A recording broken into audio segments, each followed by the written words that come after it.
ఇలాంటి పరిస్థితుల్లో ఐపీఎల్ లాంటి క్రికెట్ మ్యాచెస్ ఆపేసినటువంటి పరిస్థితి చూస్తా ఉన్నాం ఈరోజు.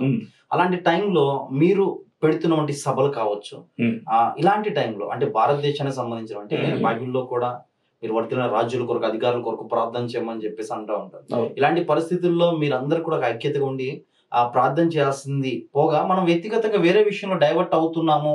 ఈ అంశం అయిపోయిన తర్వాత మన యుద్ధాన్ని మనం అనుకున్న ఆశయాల గురించి పోరాటం చెయ్యొచ్చు అని మీరు ఎప్పుడైనా అనిపించిందా మీకు? తప్పకుండా అనిపించింది. నిన్ననే నేను అజయ్ బాబు కూడా మాట్లాడుకున్నాం. యాక్చువల్లీ ఈ మే మంత్ లో ఒక మీటింగ్ చేద్దాం అనుకున్నాం.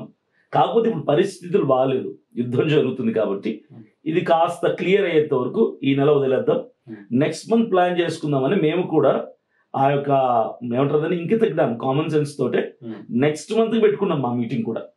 ఈ టైంలో ఒకవేళ క్రైస్తవ స్వార్థ కూడికలు ఎక్కడైనా జరిగితే మీరు అన్నట్టుగా ఈ టైంలో ఆ కూడికలో కూడా గ్యాదరింగ్ లో కూడా ఖచ్చితంగా ఈ యుద్ధం గురించి ప్రార్థన చేస్తారు. భారతదేశం గెలవాలని తప్పకుండా ప్రార్థన చేస్తారు.